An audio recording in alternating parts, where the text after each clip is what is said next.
Hello friends, welcome back to my channel Adams cafe. ഇന്ന് നമ്മൾ ചെയ്യുന്നത് ചോറിന് കൂടെയൊക്കെ കൂട്ടാൻ പറ്റിയ ഒരു കറിയാണ് കൊഞ്ച് തീയൽ. നോൺ വെജ് കഴിക്കുന്നവർക്കൊക്കെ വളരെ ഇഷ്ടപ്പെട്ട ഒന്നാണ് കൊഞ്ചെന്ന് പറയുന്നത്. അപ്പോൾ അതുകൊണ്ടുള്ള തീയലാണെങ്കിലും എല്ലാവർക്കും തന്നെ ഇഷ്ടപ്പെട്ട ഒന്നാണ്. അപ്പോൾ നമുക്ക് നേരെ വീഡിയോയിലോട്ട് പോകാം. എങ്ങനെയാണ് ടേസ്റ്റി ആയിട്ടുള്ള ഈ ഒരു കൊഞ്ച് തീയൽ തയ്യാറാക്കുന്നതെന്ന് നോക്കാം. കൊഞ്ച് തീയൽ തയ്യാറാക്കാൻ വേണ്ടിയിട്ട് ഞാനിവിടെ എടുത്തിരിക്കുന്നത് 250 ഗ്രാം അളവിന് കൊഞ്ചാണ്. ഇത് നന്നായിട്ട് ക്ലീൻ ചെയ്ത് അതിൻ്റെ വെയിനൊക്കെ കളഞ്ഞ ശേഷം നമ്മൾ എടുത്തിരിക്കുന്ന കൊഞ്ചാണ്. അപ്പോൾ ഇതിൻ്റെ വെയിറ്റാണ് 250 ഗ്രാം എന്ന് പറയുന്നത്.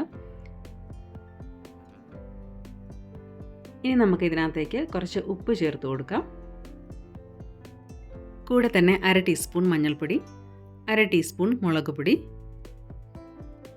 പിന്നെ നമ്മൾ ഇതിനകത്തേക്ക് ചേർക്കുന്നത് കുടംപുളിയാണ്. കുടംപുളി 1/2 കപ്പ് വെള്ളത്തിൽ കുറച്ച് നേരമായിട്ട് ഞാൻ സോക്ക് ചെയ്ത് വെച്ചിരുന്നതാണ്.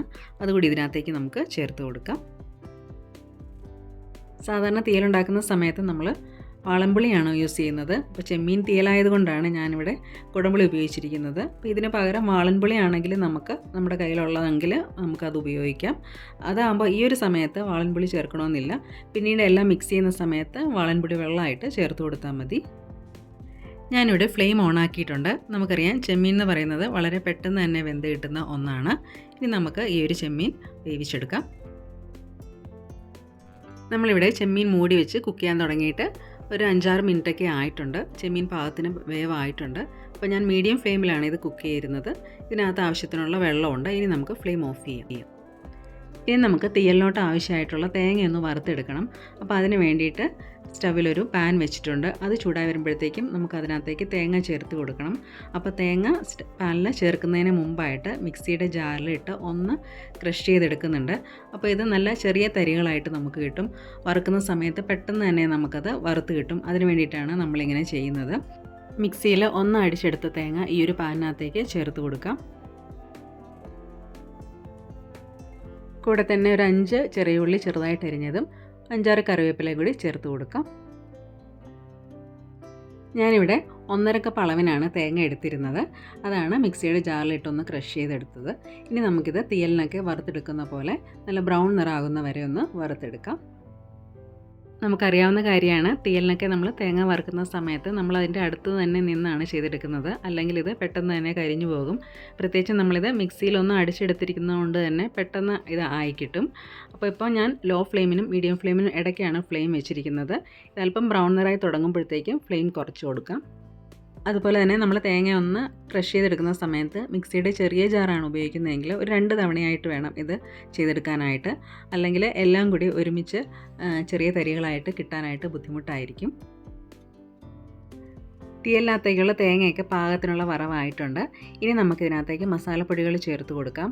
അപ്പം നന്നായിട്ട് ചുവട് കട്ടിയുള്ള പാത്രം, നന്നായിട്ട് ചൂട് നിൽക്കുന്ന പാത്രമാണെങ്കിൽ നമുക്കൊന്നെങ്കിൽ ഫ്ലെയിം ഓഫാക്കി കൊടുക്കാം, അല്ലെങ്കിൽ ലോ ഫ്ലെയിമിൽ തന്നെ വെച്ചുകൊണ്ടിരിക്കാം. ഇനി നമുക്കിതിനകത്തേക്ക് മല്ലിപ്പൊടി ചേർത്ത് കൊടുക്കാം. 5 ടീസ്പൂൺ അളവിനാണ് മല്ലിപ്പൊടി ചേർക്കുന്നത്. ഇനി അതൊന്ന് വാടി അതിൻ്റെ പച്ചമണമൊക്കെ ഒന്ന് മാറി വരട്ടെ. മല്ലിപ്പൊടി മൂത്ത ശേഷം 1/4 ടീസ്പൂൺ അളവിന് മഞ്ഞൾപ്പൊടി ചേർത്ത് കൊടുത്തൊന്ന് മിക്സ് ചെയ്തെടുക്കാം. പിന്നീട് നമ്മൾ ചേർക്കുന്നത് മുളക് പൊടിയാണ്. 2 ടീസ്പൂൺ അളവിനാണ് മുളക് പൊടി ചേർക്കുന്നത്. സാധാരണ മുളക് പൊടിയാണ് ചേർത്ത് കൊടുക്കുന്നത്. അതും കൂടി ചേർത്തിട്ടൊന്ന് മിക്സ് ചെയ്തെടുക്കാം. 1/8 ടീസ്പൂൺ അളവിന് ഉലുവാപ്പൊടി കൂടി ചേർത്ത് കൊടുത്തിട്ട് ഫ്ലെയിം ഓഫ് ചെയ്യാം. ഇതിന് ശേഷം നമുക്ക് ഈ ഒരു തേങ്ങ വറുത്തത് ഈ ഒരു പാനിൽ നിന്ന് എടുത്ത് മാറ്റാം. പാൻ നല്ല ചൂടായതുകൊണ്ട് തന്നെ മസാലപ്പൊടികളൊക്കെ കരിഞ്ഞു പോകാൻ സാധ്യതയുണ്ട്. അപ്പോൾ മറ്റൊരു പാത്രത്തിലോട്ട് ആക്കിയ ശേഷം അതിൻ്റെ ചൂട് മാറി വരാനായിട്ട് വെയിറ്റ് ചെയ്യാം. ചൂട് മാറിയ ശേഷം മിക്സി ജാറിൽ നന്നായിട്ടൊന്ന് അരച്ചെടുക്കാം. വറുത്ത തേങ്ങയുടെ ചൂടൊക്കെ മാറി വരുന്ന സമയത്ത് ഇതിനകത്തേക്ക് ചേർക്കേണ്ട മുരിങ്ങക്കോലും തക്കാളിയും ഉള്ളിയൊക്കെ ഒന്ന് നമുക്ക് വേവിച്ചെടുക്കാം. അതിന് വേണ്ടിയിട്ട് തേങ്ങ വറുത്ത അതേ പാൻ തന്നെയാണ് ഞാനിവിടെ എടുത്തിരിക്കുന്നത്. അതിനകത്തേക്ക് നമുക്ക് വൃത്തിയാക്കി വെച്ചിരിക്കുന്ന മുരിങ്ങക്കോലും 1/4 കപ്പ് അളവിന് വെള്ളവും കൂടി ചേർത്ത് കൊടുക്കാം. ഞാനിവിടെ ഒരു വലിയ മുരിങ്ങക്കോലാണ് എടുത്തിരിക്കുന്നത്. ഇനി നമുക്കതിനകത്തേക്ക് 1/4 ടീസ്പൂൺ അളവിന് മഞ്ഞൾപ്പൊടിയും കൂടി ചേർത്ത് കൊടുക്കാം. അതിനുശേഷം മൂടി വെച്ച് വേവിച്ചെടുക്കാം. അപ്പോൾ ഇടയ്ക്ക് 1-2 തവണ ഞാൻ മുരിങ്ങക്കോല് അങ്ങോട്ടും ഇങ്ങോട്ടൊക്കെ ഒന്ന് തിരിച്ചിട്ട് കൊടുത്തിട്ടുണ്ടായിരുന്നു. അപ്പോൾ നമ്മളിത് മൂടി വെച്ച് കുക്ക് ചെയ്യാൻ തുടങ്ങിയിട്ട് ഒരു 6-7 മിനിറ്റ് ആയിട്ടുണ്ട്. മുരിങ്ങക്കോല് വെന്തിട്ടുണ്ട്. അപ്പോൾ ഓരോ മുരിങ്ങക്കോലിൻ്റെ വലിപ്പം അനുസരിച്ച് അത് വേകുന്ന സമയത്തിൽ ചെറുതായിട്ട് വ്യത്യാസം വരും. അപ്പോൾ വേവിച്ച മുരിങ്ങക്കോലിനകത്തേക്ക് നമുക്കിനി ചേർക്കാനുള്ളത് ചെറിയ ഉള്ളിയാണ്. ചെറിയ ഉള്ളി 15 മുതൽ 20 എണ്ണം വരെ നമുക്കെടുക്കാം, ഉള്ളിയുടെ വലിപ്പം അനുസരിച്ച്. അത് 2ഓ 3ഓ ആക്കി അരിഞ്ഞ ശേഷം ഇതിനകത്തേക്ക് ചേർത്ത് കൊടുക്കാം. തീരെ ചെറുതാക്കി അരിയേണ്ട.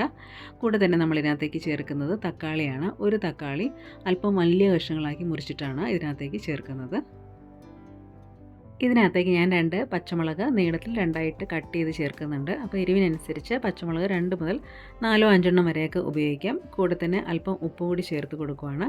അതിനുശേഷം നമുക്കിത് മൂടി വെച്ച് കുക്ക് ചെയ്യാം. അപ്പോൾ ഇത് ലോ ഫ്ലെയിമിലാണ് നമ്മൾ കുക്ക് ചെയ്യുന്നത്. വേഗം തന്നെ നമുക്ക് കുക്കായി കിട്ടിക്കോളും. ഇപ്പോൾ നമ്മൾ മൂടി വെച്ച് കുക്ക് ചെയ്യാൻ തുടങ്ങിയിട്ട് 3-4 മിനിറ്റ് ആയിട്ടുണ്ട്. നമ്മൾ നോക്കുമ്പോൾ കാണാം തക്കാളിയിൽ നിന്നൊക്കെ വെള്ളം ഇറങ്ങിയിട്ടുണ്ട്. പാകത്തിനുള്ള വെള്ളം ഉണ്ട് ഇതിനകത്ത്. നമുക്ക് ഈ ഒരു തക്കാളിയും ഉള്ളിയൊക്കെ ഈ ഒരു പരുവത്തിൽ കുക്ക് ചെയ്തെടുത്താൽ മതിയാകും. അധികം വെന്ത് ഉടഞ്ഞൊന്നും പോകണ്ട. അതിൻ്റെ റോ ടേസ്റ്റ് മാറുന്ന രീതിയിൽ കുക്ക് ചെയ്താൽ മതി. ഇത് നമ്മൾ ആദ്യം വേവിച്ച് മാറ്റി വെച്ചിരുന്ന ചെമ്മീനാണ്. ഇതിനകത്തേക്ക് നമുക്ക് ഇപ്പോൾ വേവിച്ച മുരിങ്ങക്കോലും തക്കാളിയും ചെറിയ ഉള്ളിയും ചേർത്ത് കൊടുക്കാം. ഇനി നമ്മളിതിനകത്തേക്ക് ചേർക്കുന്നത് നേരത്തെ നമ്മൾ വറുത്ത് മാറ്റി വെച്ചിരുന്ന തേങ്ങയുണ്ടല്ലോ, അത് മിക്സിയുടെ ജാറിൽ നന്നായിട്ട് അരച്ചെടുത്തതാണ്. അപ്പോൾ ഞാനിത് അരച്ചെടുക്കുന്ന സമയത്ത് ആദ്യം ഒട്ടും തന്നെ വെള്ളമില്ലാതെ നന്നായിട്ട് അരച്ച ശേഷം പിന്നീട് അല്പം വെള്ളം ചേർത്തിട്ടാണ് അരച്ചെടുത്തിരിക്കുന്നത്. അപ്പോൾ നമുക്ക് അരയ്ക്കുന്ന സമയത്ത് നന്നായിട്ട് തന്നെ അരഞ്ഞ് കിട്ടണം. അതിന് വേണ്ടിയിട്ട് ഒരു 1/4 കപ്പ് അളവിന് വെള്ളം വരെ നമുക്ക് അരയ്ക്കുന്ന സമയത്ത് ചേർത്ത് കൊടുക്കാം. അപ്പോൾ തേങ്ങ അരച്ച ശേഷം ബാക്കി വരുന്ന വെള്ളം ഈ ഒരു മിക്സി ജാറിനകത്തേക്ക് ഒഴിച്ചിട്ട് അതൊന്ന് ചുറ്റിച്ചെടുത്ത് കൊണ്ടുവരാം. അപ്പോൾ അല്പം വെള്ളം ചേർത്ത് ഞാൻ ആ മിക്സി ജാർ ഒന്ന് ചുറ്റിച്ചെടുത്തിട്ടുണ്ട്. അതുകൂടി നമുക്ക് ഇതിനകത്തേക്ക് ഒഴിച്ചു കൊടുക്കാം. അപ്പോൾ വറുത്തെടുത്ത തേങ്ങ അരയ്ക്കാനും അതുപോലെ തന്നെ മിക്സി ജാർ അതിന് ശേഷം ഒന്ന് ചുറ്റിച്ചെടുക്കാനും കൂടി ആയിട്ട് ഞാൻ മൊത്തത്തിൽ 1/2 കപ്പ് വെള്ളമാണ് ഉപയോഗിച്ചിരിക്കുന്നത്. ഇനി നമുക്കിതെല്ലാം നന്നായിട്ട് മിക്സ് ചെയ്തെടുക്കാം. അതിനുശേഷം ഫ്ലെയിം ഓൺ ചെയ്യാം. ഫ്ലെയിം നമ്മൾ അല്പം ഹൈ ഫ്ലെയിമിൽ തന്നെയാണ് ഇട്ടിരിക്കുന്നത്. ഇനി നമുക്കിത് കുക്ക് ചെയ്യാനൊന്നുമില്ല. ഇതൊന്ന് ചൂടായി തിളച്ച് കിട്ടിയാൽ മതിയാകും. കാരണം നമ്മൾ എല്ലാം കുക്ക് ചെയ്ത കാര്യങ്ങളാണ് ഇതിനകത്തുള്ളത്. അവസാനം ചേർത്ത് കൊടുത്ത വെള്ളം മാത്രം ഒന്ന് തിളച്ച് കിട്ടാൻ വേണ്ടിയിട്ടാണ് നമ്മളിത് ഫ്ലെയിം ഓൺ ചെയ്ത് ഒന്ന് തിളപ്പിച്ചെടുക്കുന്നത്. അപ്പോൾ ഉപ്പൊക്കെ നോക്കിയിട്ട് ആവശ്യമുണ്ടെങ്കിൽ ഉപ്പൊക്കെ അല്പം കൂടിയൊക്കെ ചേർത്ത് കൊടുക്കാം.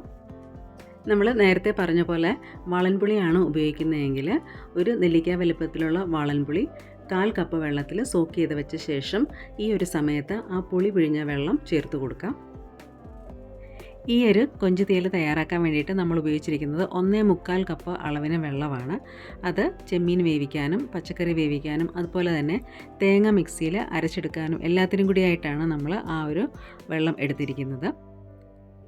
ഇപ്പോൾ നന്നായിട്ട് നമ്മുടെ തീയൽ തിളയ്ക്കുന്നുണ്ട്. ഇനി നമുക്ക് ഫ്ലെയിം ഓഫ് ചെയ്യാം. നമ്മൾ തയ്യാറാക്കിയ കൊഞ്ച് തീയലിനകത്തേക്ക് നമുക്കൊന്ന് കടുക് താളിച്ച് ചേർക്കാനുണ്ട്. അപ്പോൾ അതിന് വേണ്ടിയിട്ട് സ്റ്റവിൽ പാൻ ചൂടായി വരുമ്പോഴത്തേക്കും അതിനകത്തേക്ക് 2 ടേബിൾ സ്പൂൺ അളവിന് വെളിച്ചെണ്ണ ചേർത്ത് കൊടുക്കുകയാണ്. ചൂടായ എണ്ണയിലോട്ട് 1/4 ടീസ്പൂൺ അളവിന് കടുക് ചേർത്തൊന്ന് പൊട്ടിച്ചെടുക്കാം. ശേഷം നമ്മൾ അതിനകത്തേക്ക് കുറച്ച് കറിവേപ്പിലയും 2 വറ്റൽമുളകും കൂടി ഒന്ന് ചേർത്ത് മൂപ്പിച്ചെടുക്കാം.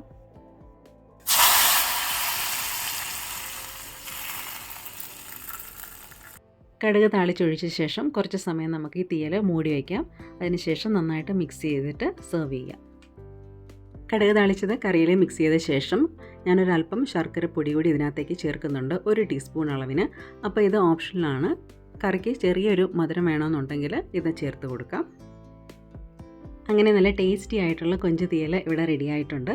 പാകത്തിന് ഉപ്പും പുളിയും എരിവും ചെറിയൊരു മധുരമൊക്കെയുള്ള കൊഞ്ച് തീയൽ എല്ലാവർക്കും ഇഷ്ടപ്പെടുന്ന ഒന്നാണ്.